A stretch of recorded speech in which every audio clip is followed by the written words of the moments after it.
Hey y'all, I'm Kendall from Aspire Counseling and Wellness Center.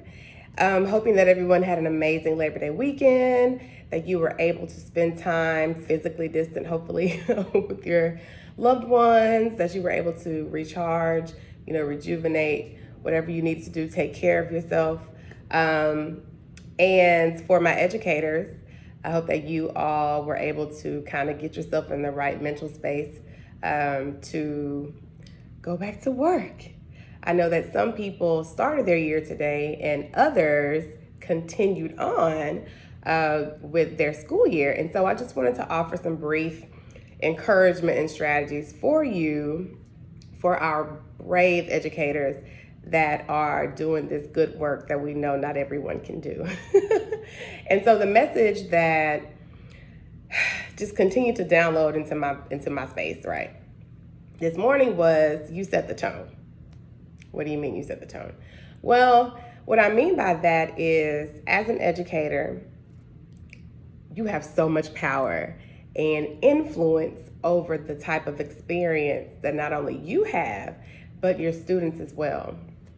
I've only worked in Title I schools up until I moved to working overseas in China. And while this isn't the case for everyone, we don't always know the environments that our students come from.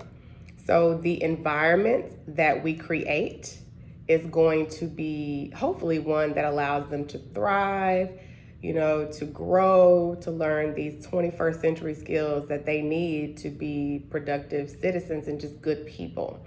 And so when I think about your role as an educator, I hear you are.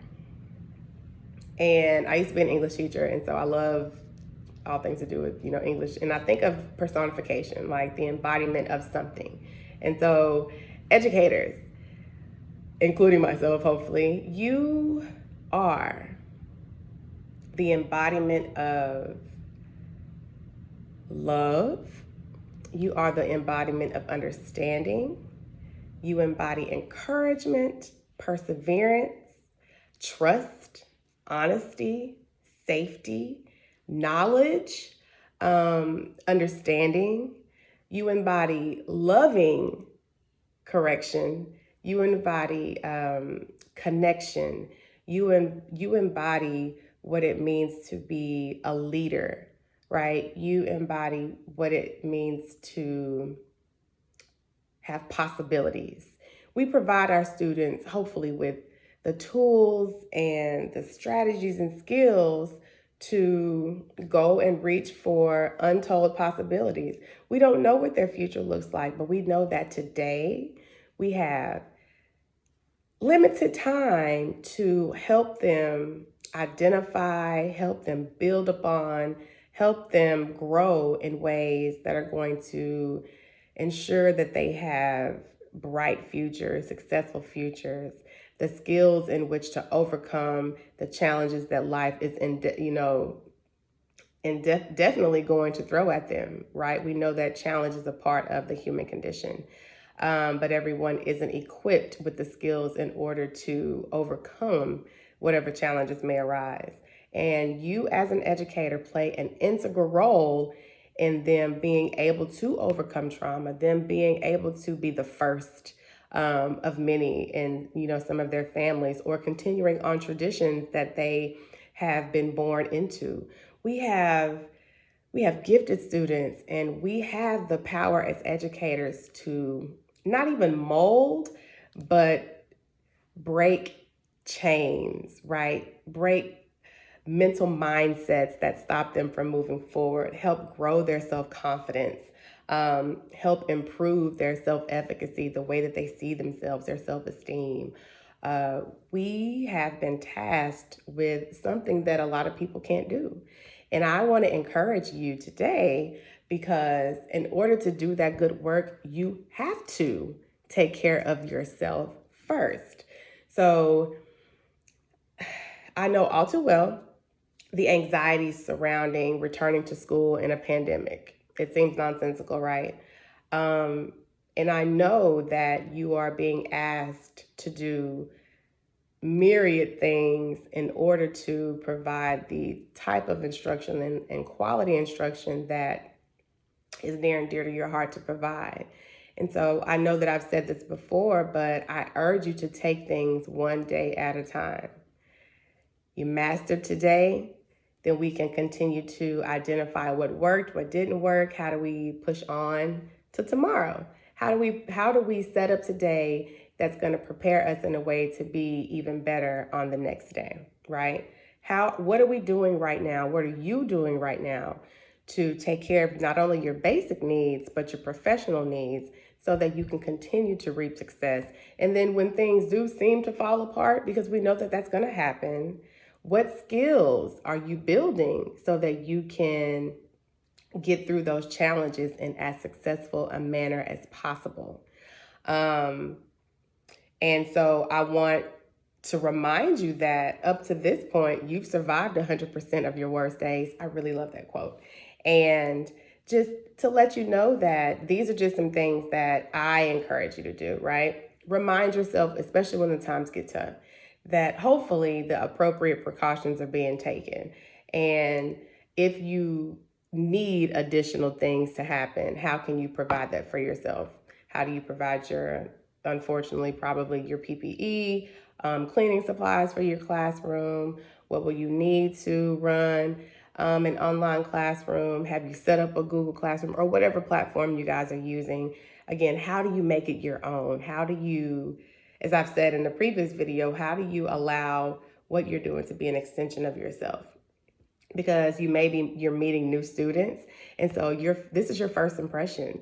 This is, let them see the best of you, even though these aren't the best circumstances that we can go into. How do we make it the best for the students that we are supposed to serve? Because we're all dealing with tough situations, but we can deal with it as gracefully as we possibly can, right? And with that, the thing that keeps coming to me is, I know how difficult it can be to speak up and speak out for support, but education is literally about community. You have a community of support. I hope that you have a community of support. I hope that you have individuals that you can connect with, that you can draw inspiration and support from in your times of need. I hope that you know you're not alone. I hope that you know that there's a community of people that are going through the same things that you are, that we can all benchmark off of one another so that we can all be successful. I hope that you know taking care of your mental health is one of the most important things that you will need to do during this time. Your mental acuity is going to be so important. Your mindset is going to be the thing that shapes your reality. And no, it will not be easy every day, trust me. But we have a decision. We can either do our best to bring forth, the happiness and the joy and the perseverance that we seek, or we can come with a miserable mindset. It's up to us, right? We get to choose each day the type of day that we want to have. And so a strategy that I tend to use, that I've used before, is I want you to think about 1 to 3 words that would describe the type of year that you want to have. So let's just say the first semester. When you think of the way you want your semester to look, what's 1 to 3 words that will describe that? And so my word for the year 2020 has been follow through. And it's my job to manifest that word throughout everything that I do for the remainder of this year.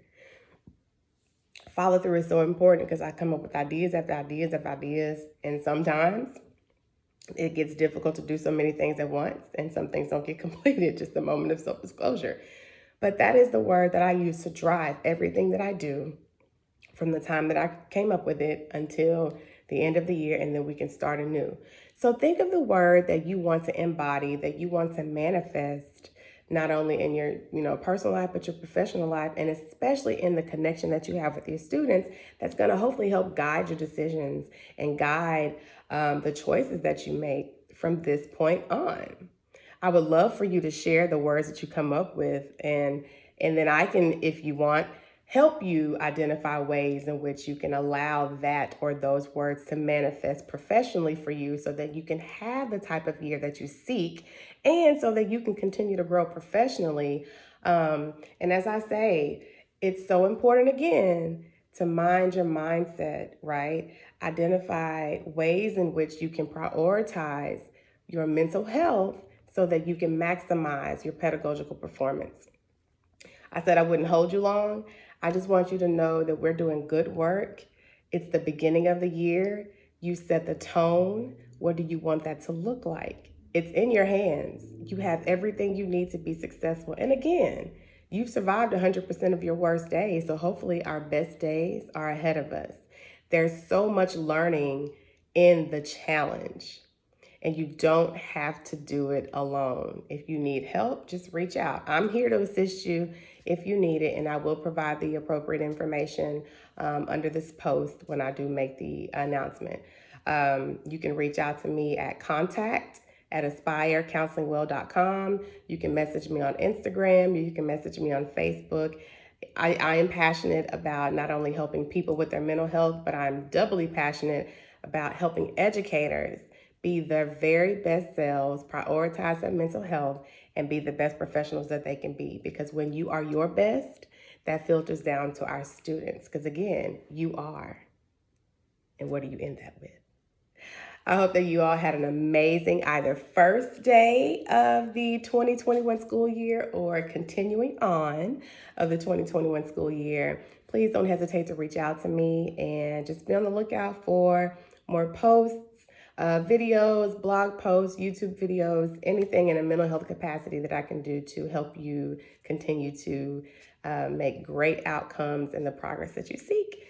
Again, I'm Kendall Tyson, owner of Aspire Counseling and Wellness Center, and I will most certainly talk to you soon. Be well.